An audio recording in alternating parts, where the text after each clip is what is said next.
Hello guys, स्वागत है आप सभी का मेरे यूट्यूब चैनल में। तो आज हम देखेंगे चैप्टर 3 से ओम का नियम, जो कि बहुत ही मोस्ट आईएमपी टॉपिक है, जिसे ओम्स लॉ भी बोलते हैं। तो देखते हैं, सबसे पहले हम इसके बारे में कुछ बेसिक जो है वह जानकारी देख लेते हैं, देन इसके बाद इसका परिभाषा, इसका नियम देखेंगे। तो सर्वप्रथम जर्मन के भौतिक शास्त्री सर जॉर्ज साइमन ओम ने किसी चालक के विभवांतर V और धारा I के मध्य संबंध स्थापित करने के लिए एक नियम का प्रतिपादन किया, जिसे ओम का नियम कहते हैं। देखिए, सबसे पहले इस नियम को किसने दिया है? सर जॉर्ज साइमन ओम ने, जो कहाँ के थे? जर्मन के, और ये एक भौतिक शास्त्री थे। इन्होंने किस संबंध में इस नियम का प्रतिपादन किया है? वो है किसी चालक की विभवांतर और धारा के मध्य संबंध स्थापित करने के लिए एक नियम का प्रतिपादन किया, जिसे ओम का नियम कहा जाता है। जिसके अनुसार क्या है, तो अब देखते हैं ओम का नियम। यदि किसी चालक की भौतिक अवस्था क्या क्या हो सकती है? ताप, दाब, आयतन आदि, ये सब जो है वह भौतिक अवस्था है।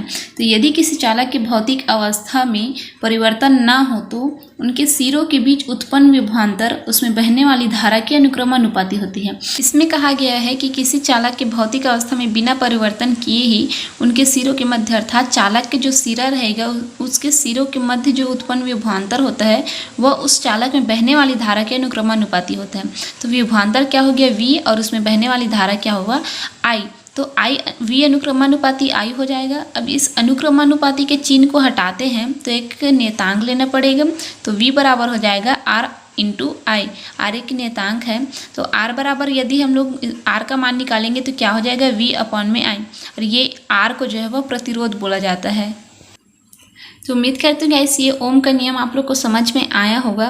तो अब देखते हैं आगे है ओम के नियम की सीमाएं। तो ओम का नियम केवल धात्विक चालकों के लिए सत्य है, अर्थात ये अधात्विक जो चालक रहते हैं उनके लिए यह नियम नहीं लगता है, उन पर लागू नहीं होता है।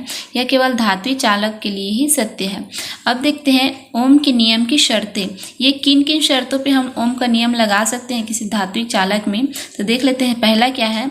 चालक का ताप नियत हो, उसमें चालक के ताप में कोई भी परिवर्तन नहीं होना चाहिए, क्योंकि ताप उसका भौतिक अवस्था है और हम इसके परिभाषा में देखें कि उसके भौतिक अवस्था में कोई परिवर्तन नहीं होता। दूसरा क्या है इसका शर्त?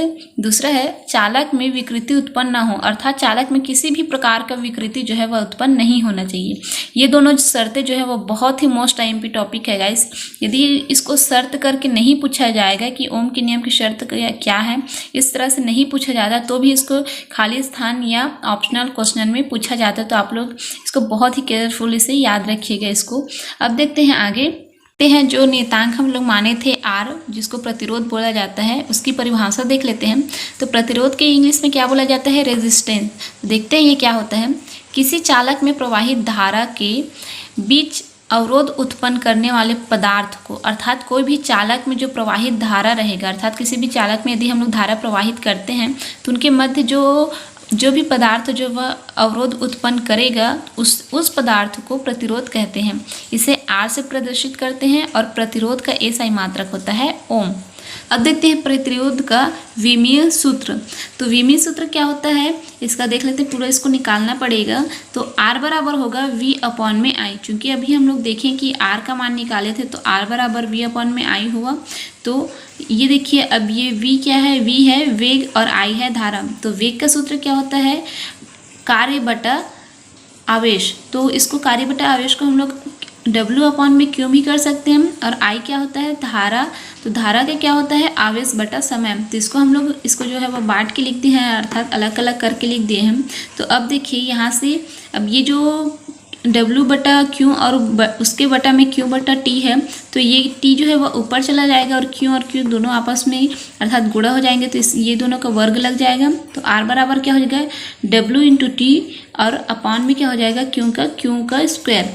क्योंकि हमको पता है कि W जो है वह कार्य का विमीय सूत्र क्या होता है? ml2 into T minus 2। और Q का विमीय सूत्र क्या होता है? AT। ये स्क्वायर नहीं है, A और T बस रहता है इसका Q का विमीय सूत्र, अर्थात आवेश का। तो इन दोनों का मान हम लोग यहाँ पास रखेंगे तो ये क्या हो जाएगा? R बराबर ml2 इंटू T माइनस 2। और चूँकि ये T का जो सेकेंड का जो विमीय सूत्र होता है वह T ही होता है, तो ये हो जाएगा T और अपॉन में क्यों क्या है 80, तो 80 और दोनों का स्क्वायर, क्योंकि ये क्यों का स्क्वायर दिया है तो ये हो जाएगा क्यों का स्क्वायर।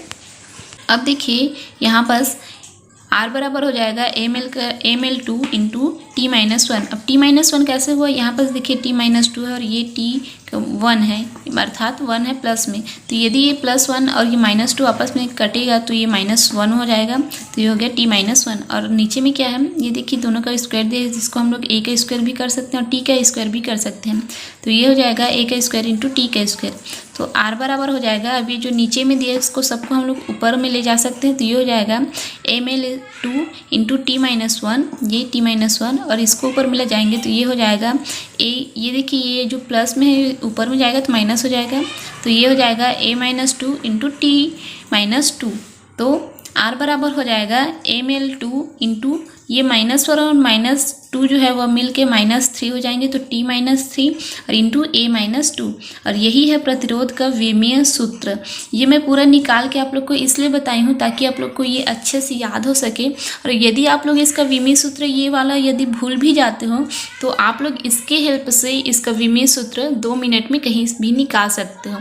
तो ये जो मैं आप लोग को पूरा इसका विमीय सूत्र निकालने का टेक्निक बता दी हूँ, तो उम्मीद करती हूँ ये जो अभी हम लोग विमीय सूत्र निकालें वो आप लोग को समझ आया होगा। अब देखते हैं आगे। यहाँ से देखिए जो r बराबर v अपॉन में i जो हम लोग लिए थे सूत्र, उससे हम लोग एक परिभाषा प्रतिरोध का निकाल सकते हैं। देखिए कि ये r बराबर v अपॉन में i, इस सूत्र से हम लोग प्रतिरोध का जो है वह परिभाषा निकाल सकते हैं इन सब का मात्रक रख के। तो r बराबर क्या हो जाएगा, r का मात्रक क्या होता है ओम, अर्थात प्रतिरोध का मात्रक होता है ओम, और ये देखिए v का मात्रक क्या हो जाएगा वोल्ट और i का मात्रक होगा एम्पियर धारा का। तो इसको हम लोग 1 ओम 1 वोल्ट और 1 एम्पियर ले सकते हैं, जिससे कि हम लोग प्रतिरोध का जो है वह परिभाषा निकाल सकते हैं यहाँ से। तो ये हो जाएगा यदि किसी चालक के सिरों में 1 वोल्ट विभवांतर लगाने पर उसमें बहने वाली धारा 1 एम्पियर हो तो उस चालक का प्रतिरोध 1 ओम होगा। ये देखिए यहाँ से एक परिभाषा बन जाता है कुछ इस प्रकार से। देखते हैं प्रतिरोध की निर्भरता, प्रतिरोध जो है वह किस किस चीज़ों पर निर्भर करता है। तो किसी चालक का प्रतिरोध जो है वह निम्न सूत्र द्वारा दिया जाता है, अर्थात ये एक सूत्र है, इसी के द्वारा हम लोग जितना भी प्रतिरोध का निर्भरता है उसको निकालेंगे। तो ये सूत्र है R बराबर m इंटू एल अपॉन में n का square into a into tau. ये जो टाउ है इसे विश्रांति काल बोला जाता है, इसका परिभाषा हम लास्ट में देखेंगे। तो ये है हो गया प्रतिरोध की निर्भरता का सूत्र, जिसकी सहायता से हम प्रतिरोध की निर्भरता जो है वह ज्ञात करेंगे।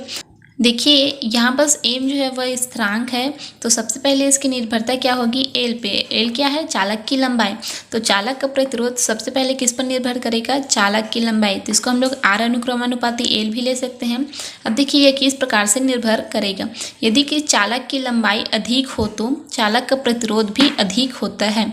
यदि चालक की जो लंबाई है वह अधिक रहेगा, ये देखिए चालक का लंबाई अधिक रहेगा तो उसका प्रतिरोध भी अधिक होगा, क्योंकि ये अनुक्रमानुपाती में है। तो यदि चालक की लंबाई बढ़ेगा तो प्रतिरोध भी बढ़ेगा।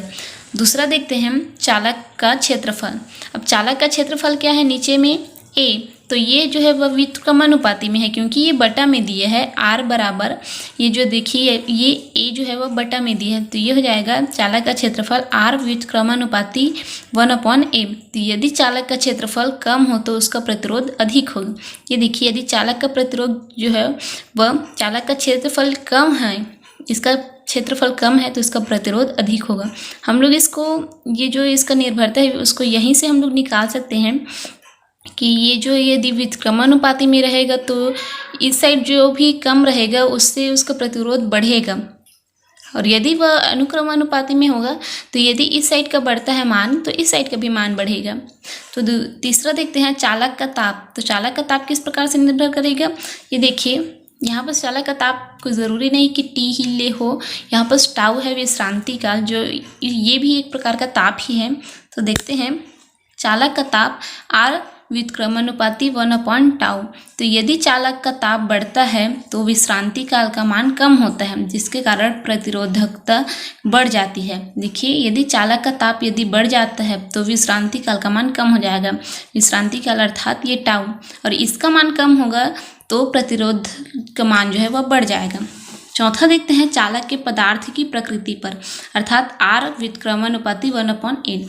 ये देखिए ये n जो है वह नीचे में है, यहाँ पर ई स्क्वायर और m जो है वह स्थिरांक है, बाकी सब जो है वह इस पर निर्भर करेगा, अर्थात L पे निर्भर करेगा, n पे निर्भर करेगा, A पे निर्भर करेगा और टाउ पे निर्भर करेगा। देखते हैं चौथा चालक के पदार्थ की प्रकृति पर, तो R व्युत्क्रमानुपाती क्या हो गया 1/n। तो किसी चालक में इलेक्ट्रॉनों की संख्या कम होने पर उस पदार्थ की प्रतिरोधकता अधिक होगी। देखिए यदि किसी चालक में इलेक्ट्रॉन की संख्या कम होगी तो उस पदार्थ की प्रतिरोधकता जो है अधिक होगी। तो अब यहाँ पर हम लोग एक शब्द सुने हैं टाउ, तो देखते हैं टाउ क्या है।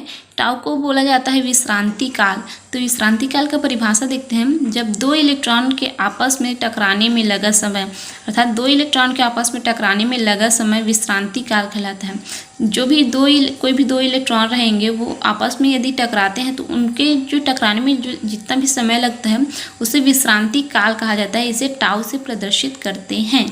तो ये हो गया टाउ। उम्मीद करती हूँ गाइस आज का टॉपिक आप लोग को पसंद आया होगा। यदि वीडियो पसंद आया तो लाइक कीजिए, अपने दोस्तों के साथ शेयर कीजिए और चैनल को सब्सक्राइब करना बिल्कुल भी ना भूलें। और ऐसे 12th फिजिक्स से रिलेटेड वीडियो देखने के लिए बने रहिए मेरे यूट्यूब चैनल पे। तो मिलते हैं गाइस नेक्स्ट वीडियो में। Thanks for watching this video.